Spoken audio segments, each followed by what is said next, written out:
resume our discussion on market and government. So we discussed the reasons for the government interventions. What type of government interventions can exist? Actually, there are three types of government interventions. Okay? And then our social policies and social welfare programs and social insurance can fit into any of the three groups. So first thing is a regulation. Okay? It's basically they just set a rule about how the things are done. That's the regulation. So government regulation can be on the quality of goods and services. Okay? So usually it's a regulation on the supply side. For example, the license programs. That's a regulation. You cannot be a doctor unless you have a license for medical practice. If you practice medicine without license, okay, you will be punished. So that's the regulation. Okay? So in olden days, let's say, let's say in Joseon Dynasty, I don't think there was a license for doctors, right? If you have a certain medical knowledge, you could, claim that you are a doctor, and then you do your business, okay, without probably much of the regulation. So the license can be thought as the regulation of quality of goods and services. And consumer protection laws, right? So if something happens, right, then the producer should compensate, okay, for the problem of their product. So that's the one type of regulation. There may be a regulation on quantity of goods and services. Okay, that's usually a demand side. For example, like compulsory education. Think about it. Compulsory education says that every child should get a certain level of education.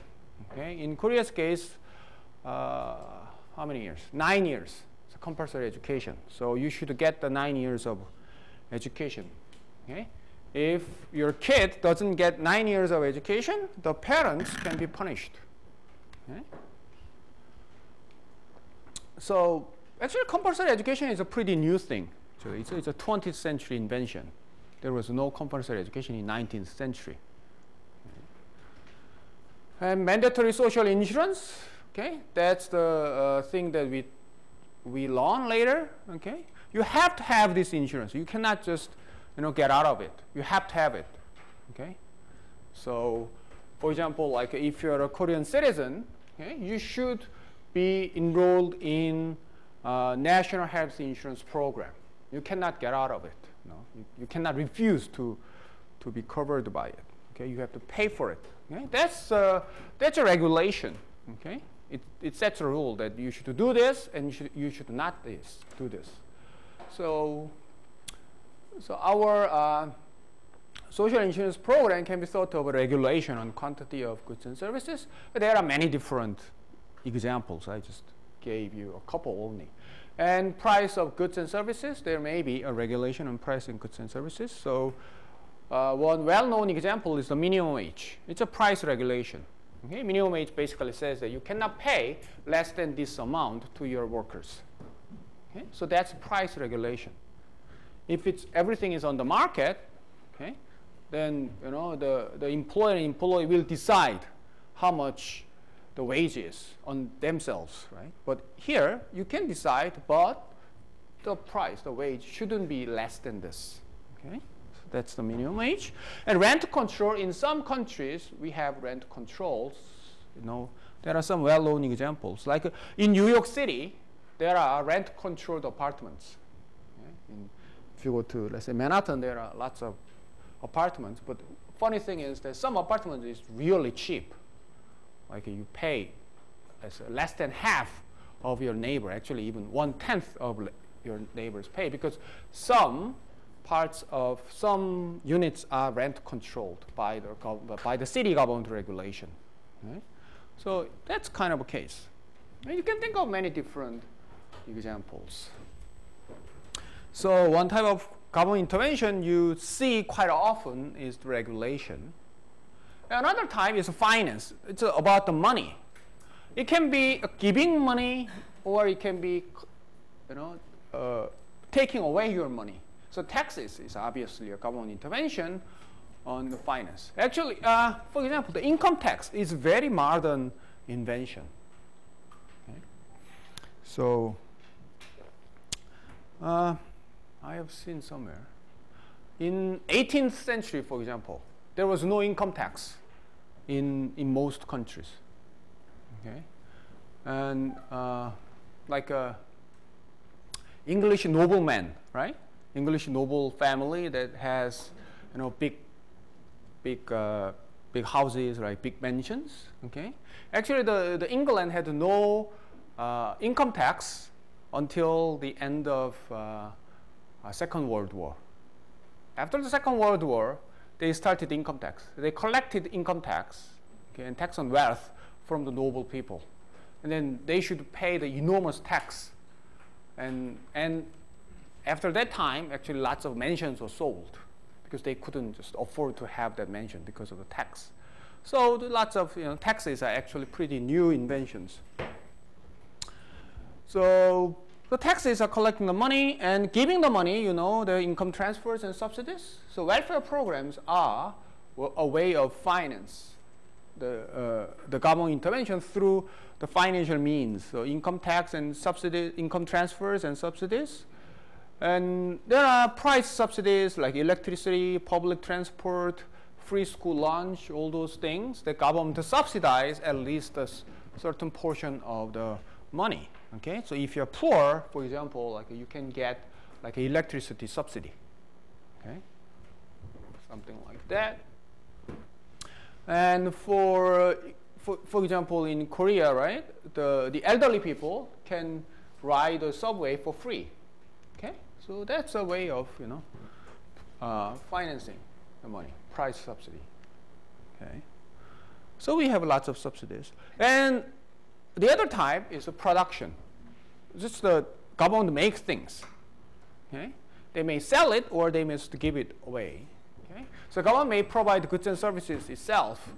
What are the examples? There are many examples. One is public education.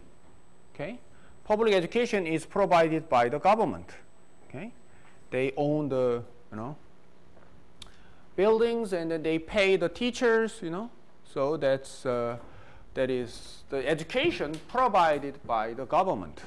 And public housing, obviously, it's owned by the government. It's rented out to families that qualify for that public housing. So that's a way of government interventions. So when you think of the social insurance and social programs, actually later we would not worry about whether it's a regulation, production, or finance, but you should know that the government interventions can be categorized into broad three categories. Okay, questions? Okay, so that's the types. Oh yeah, and then since we talk about the social policy and social insurance, so what are the reasons we have these programs? And we can think of the efficiency reasons. Here I just explain what social policies and social insurance is, and what we talked about it before. Social policies, like we are meaning that welfare payments, like a minimum wage, affirmative action, like poverty and inequality issues, and then this is just a insurance system organized by the government, by the state. It's a way of production by the government. Government basically, in a way, sells the insurance. Okay, they create it. Okay.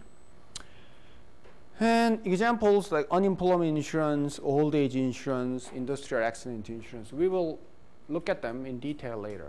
So we have two types. And actually, there are discussions whether we actually need them from the government.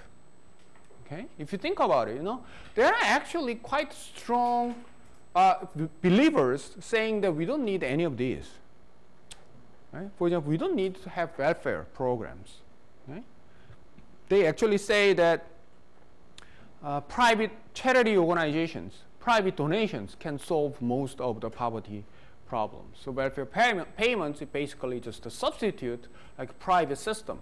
Right? If you don't have welfare program, then we will have, for example, like a private donations, charity organizations, and or family, between families, within families, they can do it.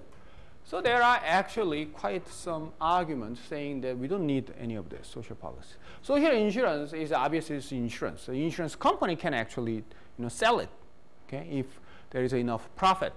So there are arguments against those, but there are arguments for those. Okay, so I will just give you just a very short list why we the arguments for these programs based on efficiency. Okay? Based on social justice, you can actually use the social justice to justify most of these things, welfare payments, like minimum wages, affirmative action programs. Affirmative action programs is basically to give certain priority to disadvantaged groups. Okay? So these can be actually thought of on the social justice ground, but the social justice can be quite subjective, so it's difficult to argue here. Okay, so there may be certain cases, for example, like imperfect competition, for example, like a discrimination against women, let's say, or against a certain race, which creates imperfect competition. It's a market failure. So to make market more efficient, we have to get rid of discrimination. Okay, so for example, like that is in a way the argument for affirmative action policies. Affirmative action policies, well-known ones are, let's say, in the U.S. If you're black, right, then you can get actually a certain, I don't know, certain. Let's say when you apply for college, okay, and blacks or disadvantaged groups of people can be admitted with lower standard. It's affirmative action. Okay, so what is the ground for it? Because those groups are often discriminated against. Okay, so they actually face imperfect competition. So we need to correct the situation, and it makes it more efficient.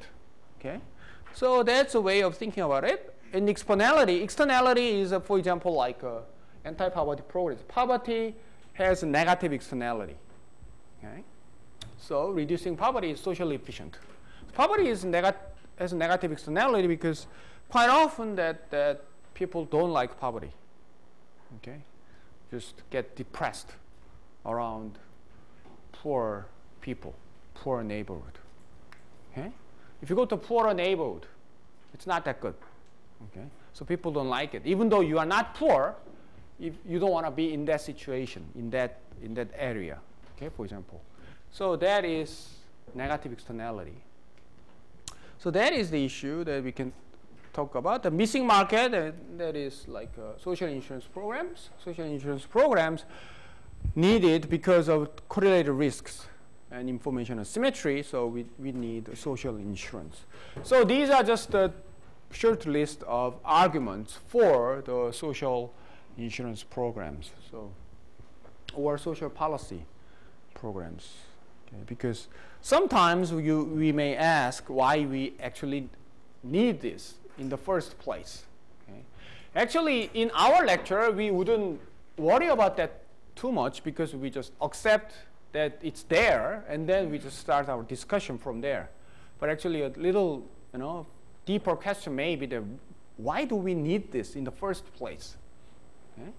So then we have to think of like efficiency and social justice, and then on the efficiency you may have this type of arguments. Okay? You may or may not like it. Okay. Yeah, I think there may be a different, a little more than this in terms of efficiency arguments. Okay, now let's see that when you have a policy, how do we assess it? Actually, it's actually very important thing to do. Like if you have certain government programs, then actually it's important to think about whether this program is actually worth it. Okay, then what criteria we need obviously what we have to think of is that policy needs. Okay? Is it actually necessary? That should be the first question. Let's say if you have a minimum wage, is it really necessary? Okay? Is it necessary because of the efficiency or because of the social justice? Okay? Social justice can be quite controversial because social justice is often subject to philosophical or political views, right? The same thing maybe just to certain group of people, but maybe unjust to another group of people. So it's a very controversial issue, okay? But still, we need actually these fundamental discussions, you know, when you think of policy. Okay. In our lectures, this one will not talk about it much because, as I said, we just assume that it's there. Okay, we wouldn't worry about whether it should be there or not. But anyway, but it's the first question you have to ask. Another one is the allocative effects. You know, it's often that people, if you are not trained in economics, you probably wouldn't think about this much. Allocative effects is that if there is a policy, it will change people's behavior.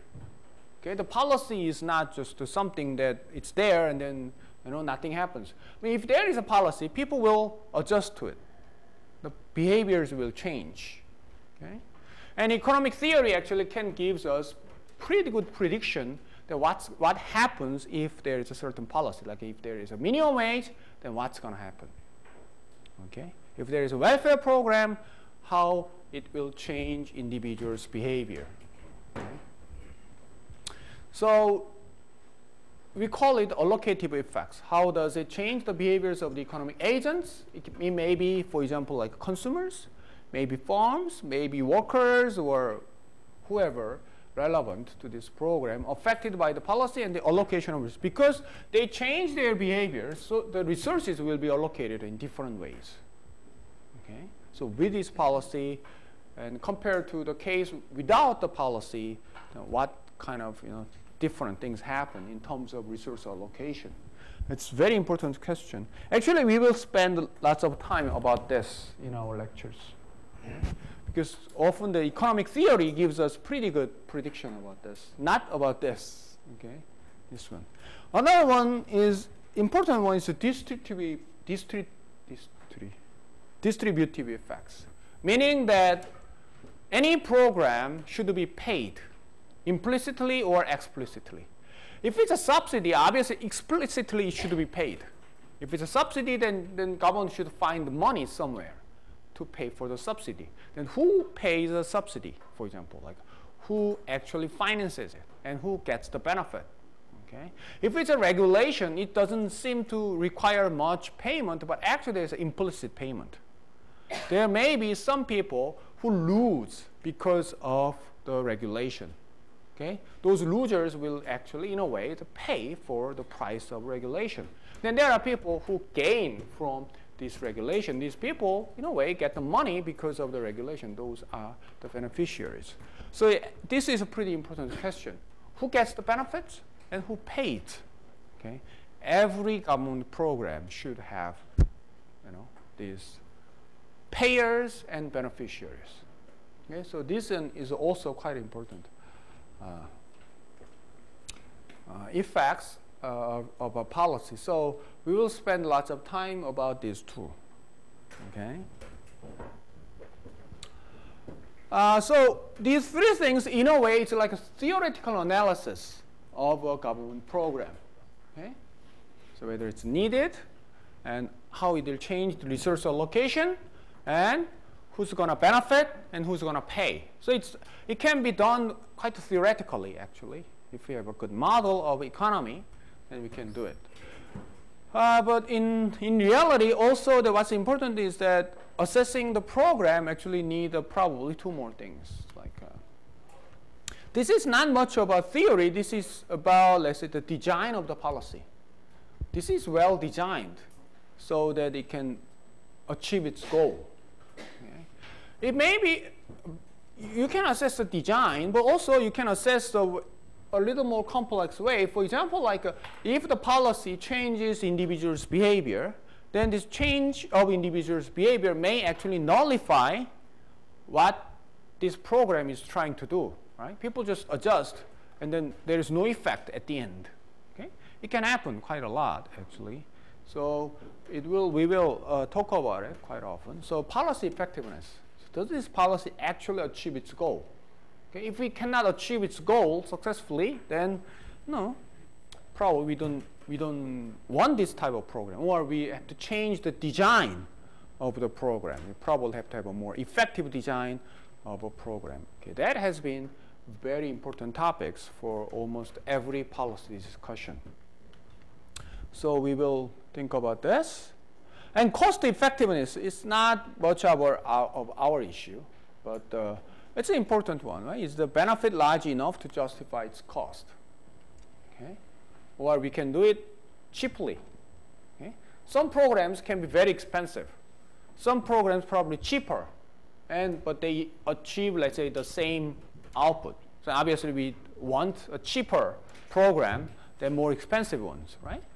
So it's quite important. So in a way, you can think of it as a cost-benefit analysis. Okay? It's a very technical thing, the cost-benefit analysis.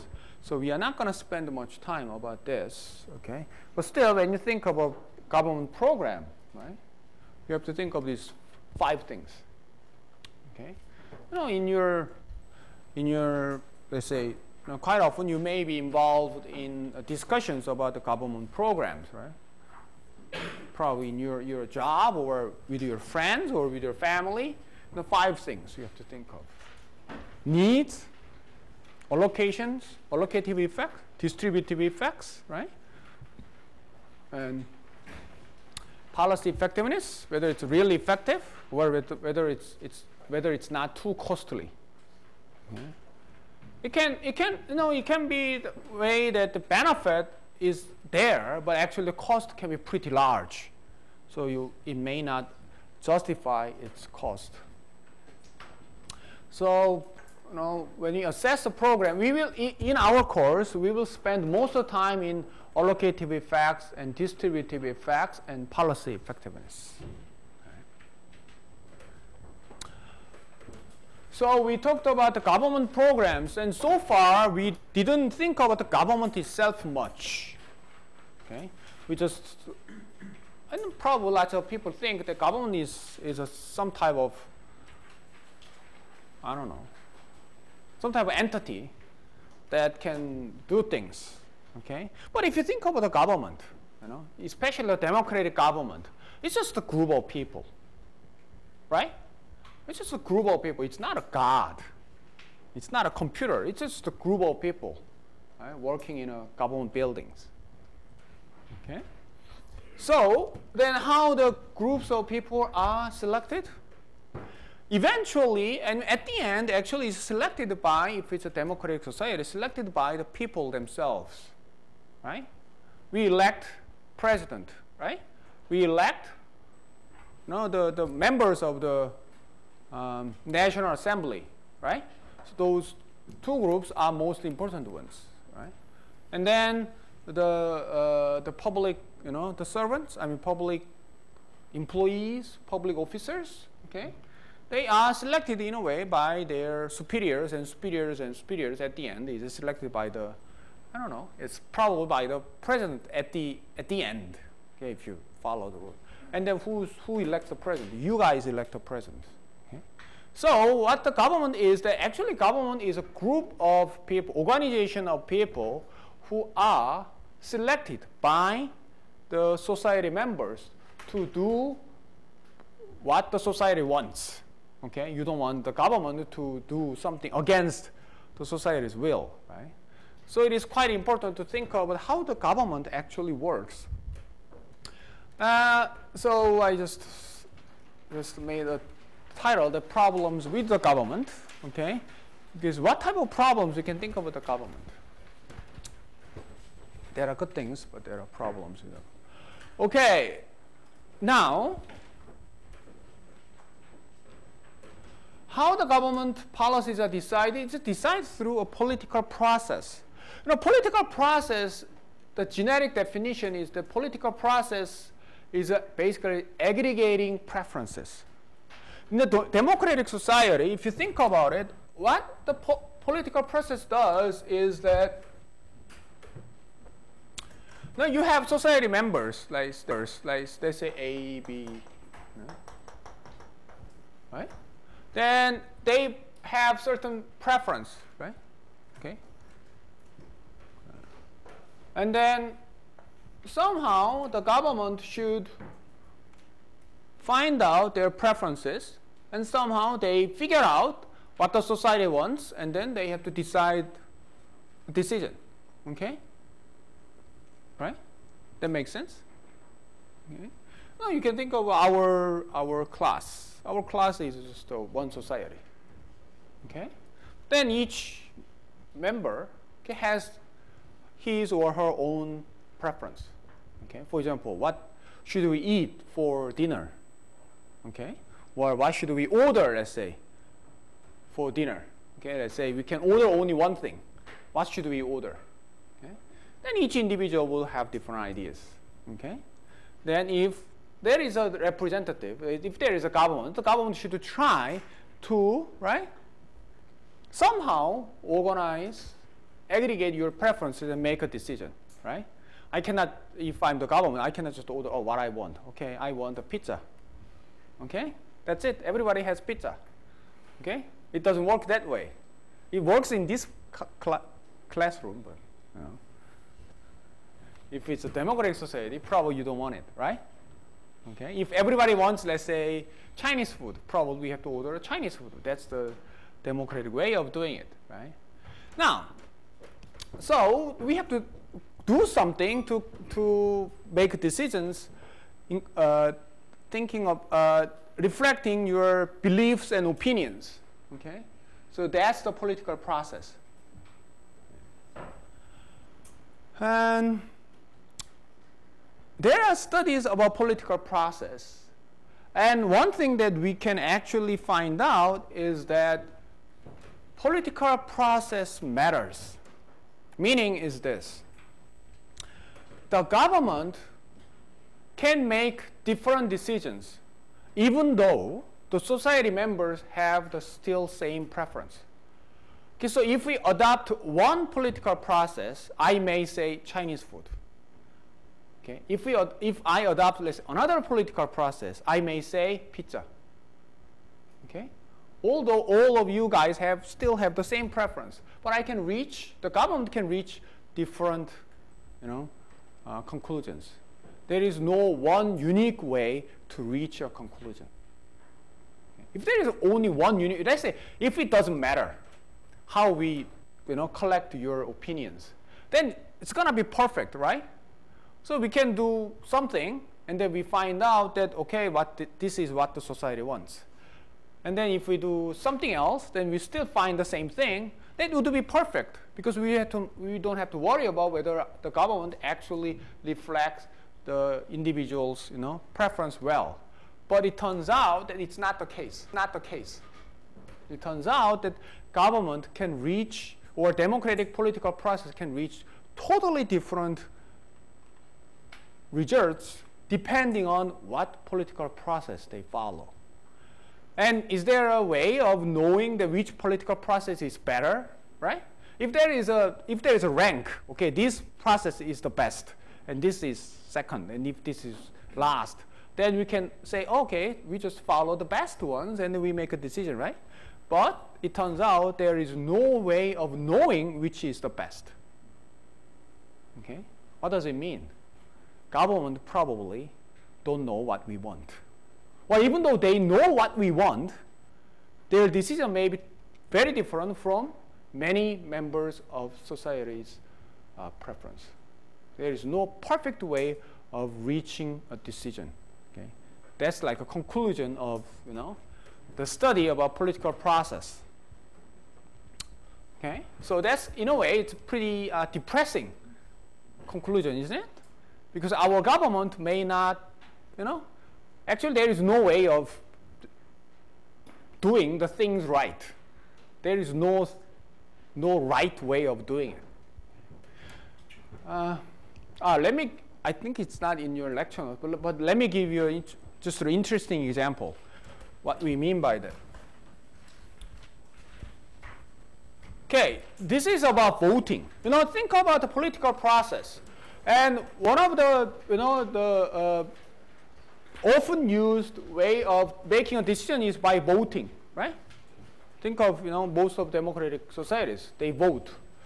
They vote, for example, like to elect their president, to elect their mayor, right? To elect their National Assembly representatives, and then in a way that they make decisions for you. That's representative democracy.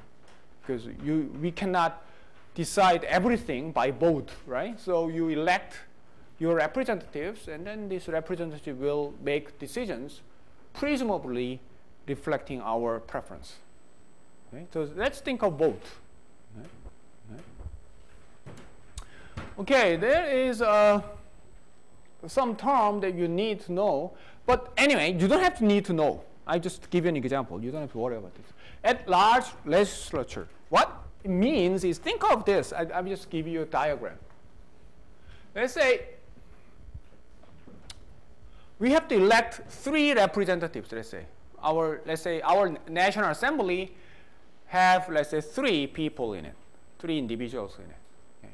First way of electing these 3 people is by at-large legislature.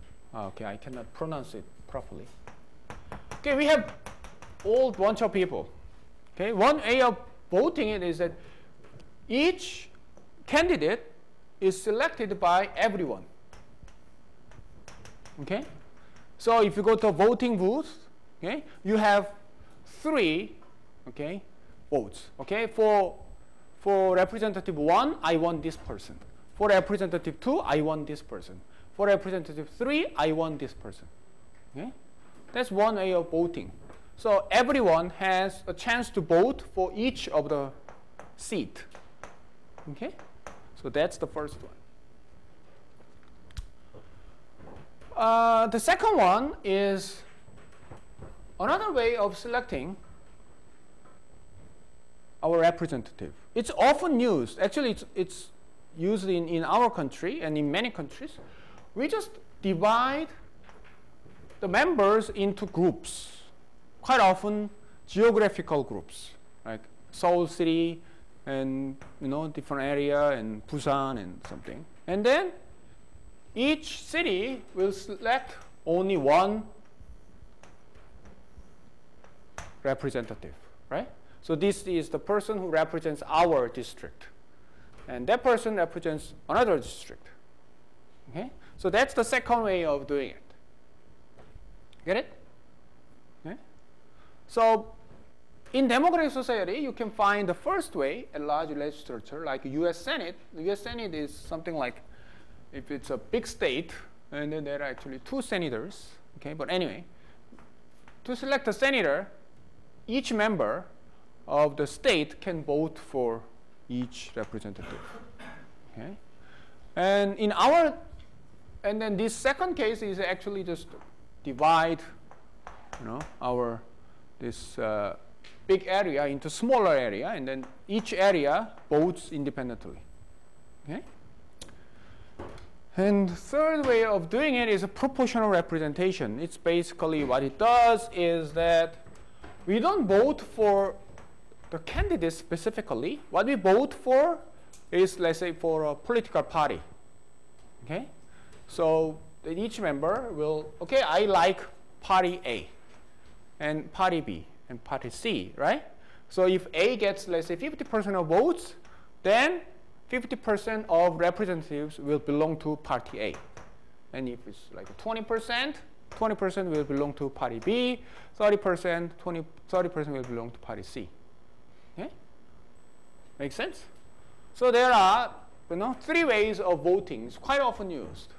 And we cannot say that which one is better than something else. There are pros and cons. Okay? For example,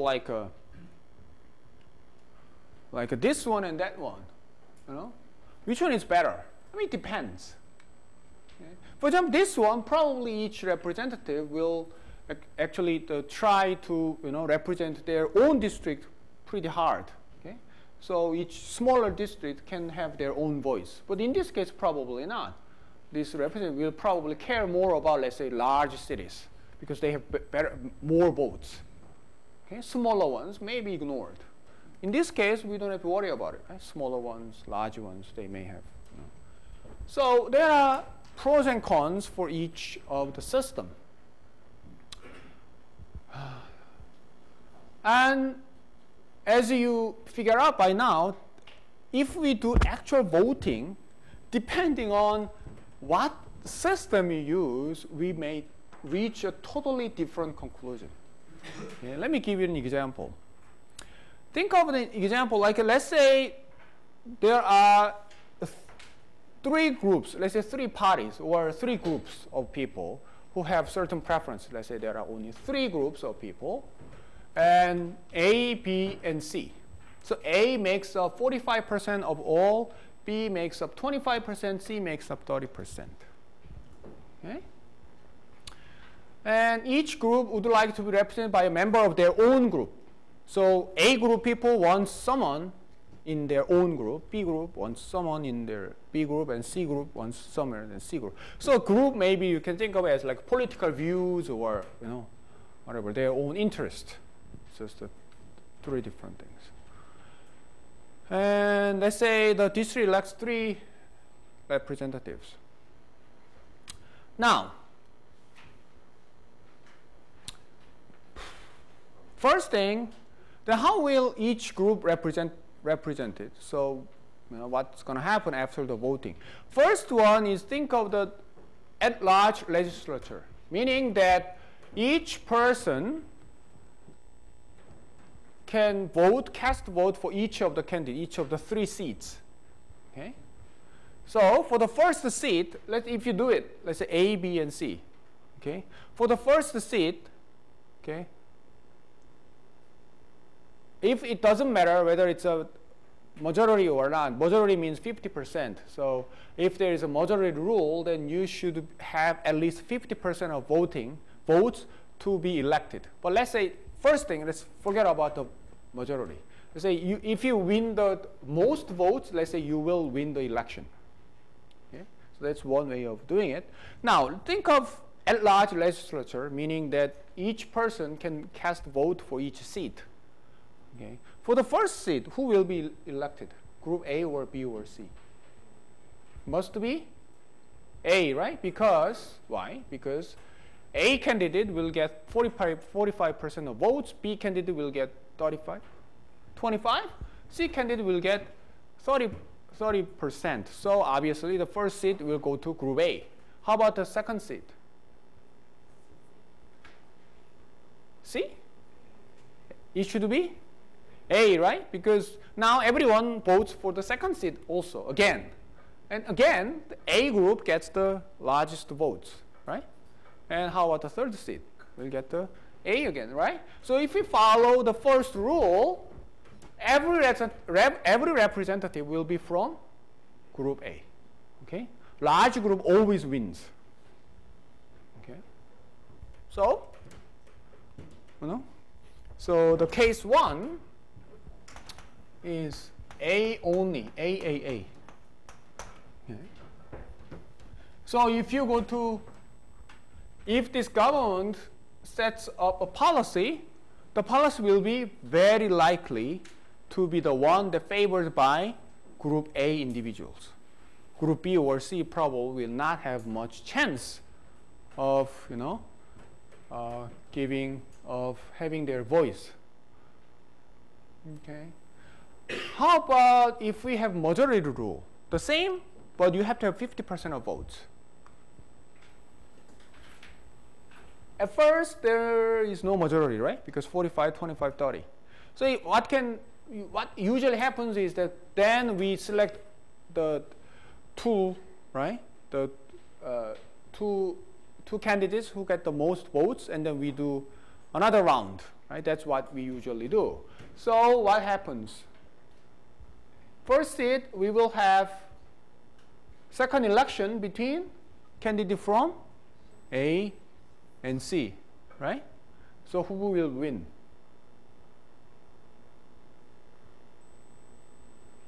A will get at least 45%, C will get at least 30%, or no 50%. So at the end, who will decide? Group B will decide, right? Depending on which group, which candidate the B supports. Okay, it could be A or it could be C. Well, it never be B. Okay, it's either A or C. There may be a political negotiation between like group B and group C, or group B and group A, right? And then they make a decision. So second case is either A or C. It could be AAA or it could be CCC or in between, but no B, right? So you can actually clearly see that if we change the rule of voting, we will have totally different representation in the government, right? It's to change the same thing, but we just introduce a majority rule, then we will have totally different outcome in the votes. And then government policy will be totally different. Okay. And then how about using the districts? Okay. Let's say we have these 3 districts, electoral map. So district A have that like this blue box shows your district. So district 1, district B, 2, district C. Then each district will select only one, representative. And district 1, who will win the election? Group A, right? Because everybody likes A. So how about second district? B. How about third district? C. So we have A, B, C, right? Each. One each. Okay, we change the vote. We change the voting rule. Now we also have totally different, National Assembly, totally different Congress. Okay? The same people, but depending on the rule of vote, we will have totally different composition of representatives. Now, it seems like a pretty good idea. It seems because we have A and B or C. But anyway, but actually, if you think of this district, obviously it will also depend on how the districts are made up, right? For example, if we have district like this, okay? In the first district, who will win? In the second, A, and third, A, right? A always wins, right? Same people, we just change the map, electoral map, and we can have AAA again, right? Okay. So, and last one is the proportional representation. And proportional representation, we can think of like it will be divided between A, B, and C, like depending on by 45%, 20%, 35%, something. Right, that's correct. Okay. So proportional representation is A 45%. Now we have more than 3 people, so let's say assume that way. B is 20%, 25, and C is 30%. Okay, that's proportional representation. Okay. It seems like a proportional representation seems to be a pretty good way of doing it. It seems because it will reflect the composition of the group, but there is a very important issue of proportional representation. Because in the proportional representation, there is an issue of what should be the threshold. Okay? So if this party gets only 1% of vote, should we give a seat to 1% of votes? Or should we have a certain minimum, like a 10% or 20%? Because depending on what kind of threshold you have, you will have totally different way of working. Because if the threshold is very low, then we have many candidates, many representatives from very small groups. Okay?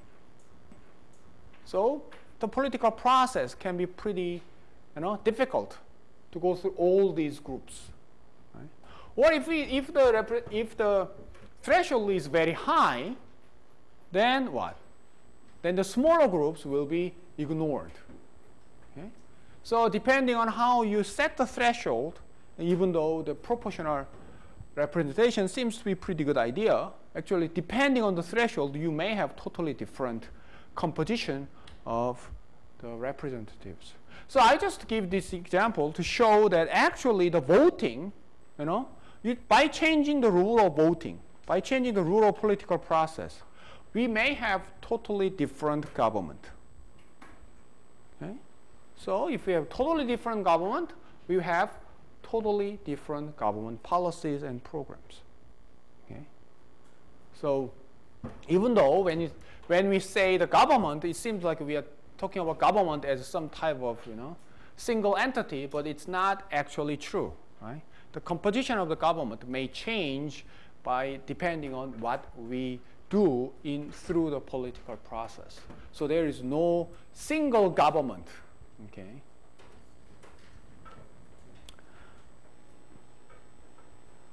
Actually, there is a very well-known mathematical theorem saying that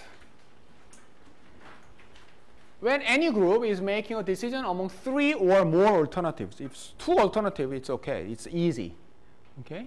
If there are 3 or more alternatives, no voting system will satisfy a set of reasonable criteria that most individuals would expect from a fair democratic process. What it means is, mathematically, we can show that if there are 3 or more alternatives, okay, we cannot have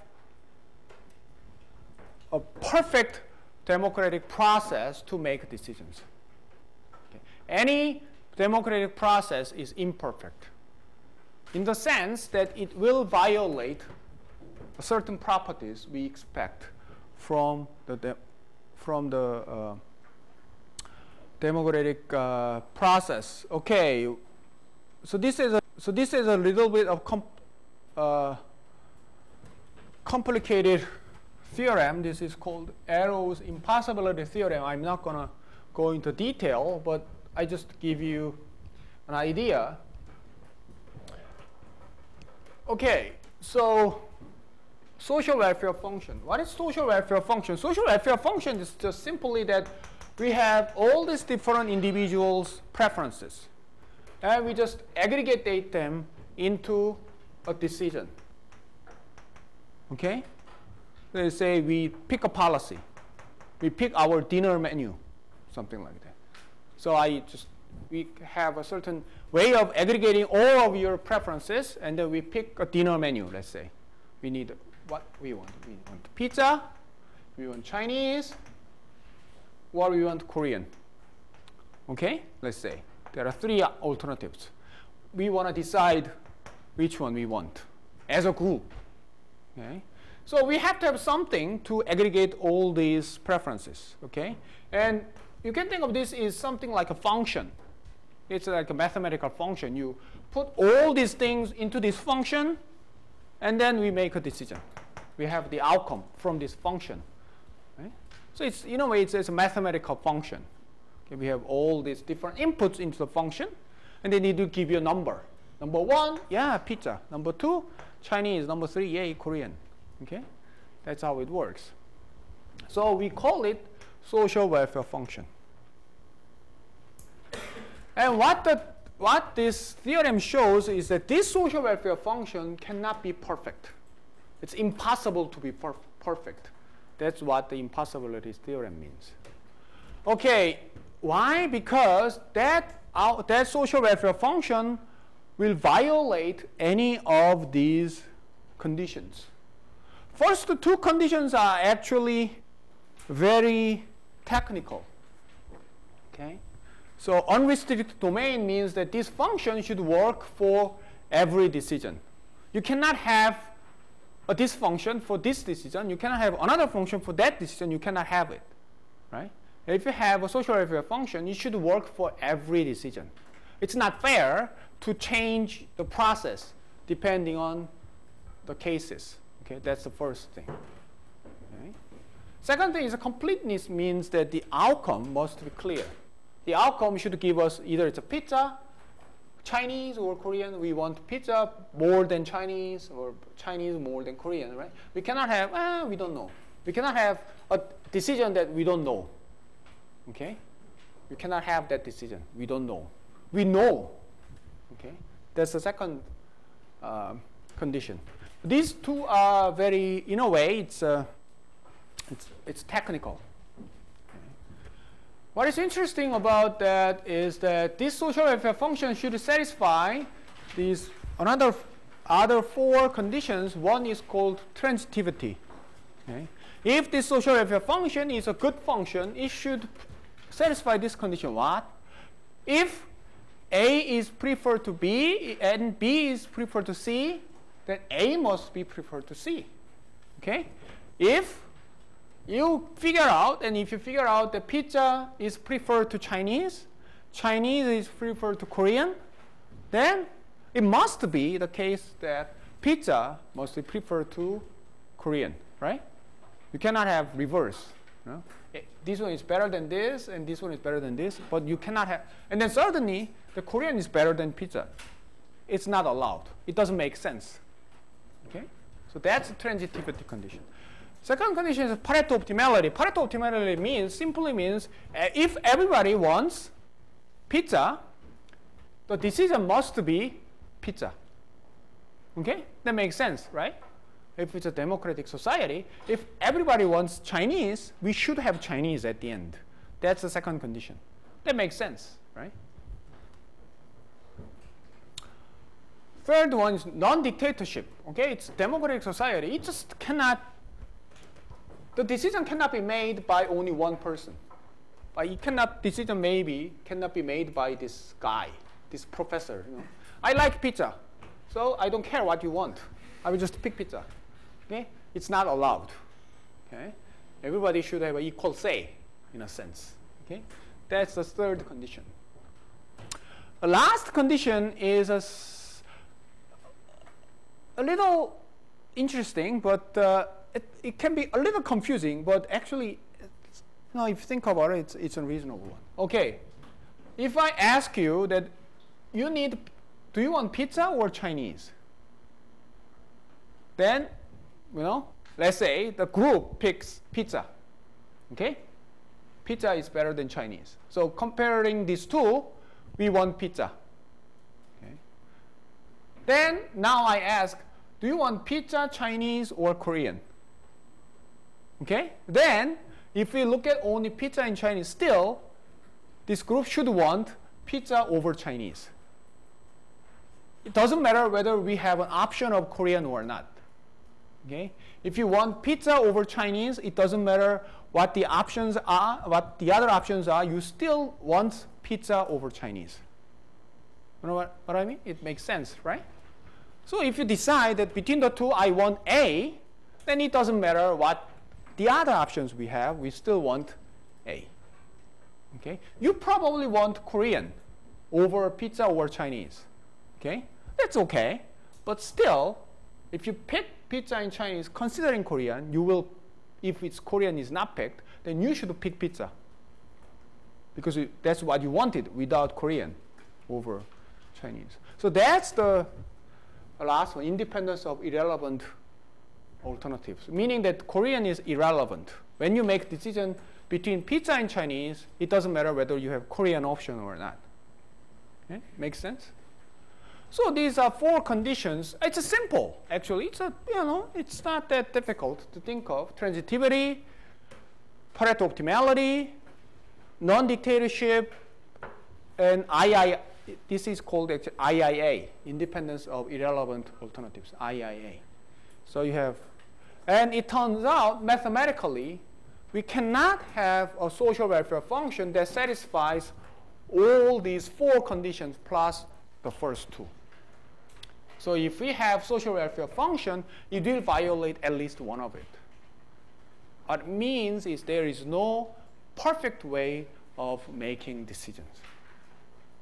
Okay? So what does it mean? It means, okay, I will just skip the example. Okay, so what it means is that decision-making process of the government can be pretty complex. Okay, so what the government does may not reflect, depending on how the decisions are made. Even though the decision-making process is sound itself, when you look at how they make decisions, it doesn't have much problem. Still, if we change how we make decisions, we will have different policies and different political outcomes. Okay, that's one problem with the government. Government do not make the same decisions all the time. It will change their decisions depending on how the decisions are made. And you cannot say that, okay, former way was better than this way. Okay, if everybody agrees that the first one was better, then it's no problem. But it turns out mathematically, you cannot say that this one is better than that one. Both are equally good, or both are equally bad, depending on how you look at it. Okay? That's the first thing. That even though that's the thing. Second thing I want to talk about is government failure. What does government failure means? Government failure means the government just fails to achieve what they try to achieve. Why? Because government, as I said, is an institution made up of individuals. These individuals will respond their incentives. Okay? These individuals are not robots. They are not computers, right? They are people. So these officials will have their own desires, their own incentive. They have their own preference. Okay? So these government officials cannot be free from all such things. So quite often, that actually creates a problem within the government. Okay? How they work the government. So the incentives for officials within government may not be consistent with the desired policy outcome, meaning that the society wants A, okay? But we may have a government made up of people who have something to gain from B, okay? Let's say, Then what happens? Even though everybody wants A, this government may decide to have B. Because these particular government officials have something to gain from B. Then it happens, right? That's a type of government failure. Because government decisions ultimately made by the people inside the government. Okay? So that's the, think of these incentives. There is an incentive problem. Their incentive may be different from the societies. If you think about it, why is there bribery? Why is there lobbyings in the government? You think about it, because they are trying to influence, what the government officials actually, like. Okay, they may offer financial incentives. If you make this decision, I will make you rich. Bribery. Well, lobbying is pretty much the same thing, but it's more official one. But anyway, so that's what if the government always works as we like, we wouldn't have bribery or anything, right? But since what they do depends on what they want. Okay? Even though it's theoretically they shouldn't do it, but they actually do it because they are people. And also the government has a problem because often they has neither the incentives nor the competitive pressure. That the meaning is that if you're in the government,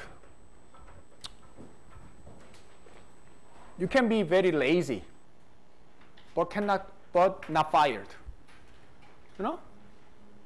Think about it. If you run a business, you do something bad, you will lose money. You will lose your business. End of your story. So you have to work really hard, right? Or you make your employees to work really hard to make money, right? Because there is a pressure. But if you're in the government, the program fails, so what? Okay? I wouldn't get fired, right?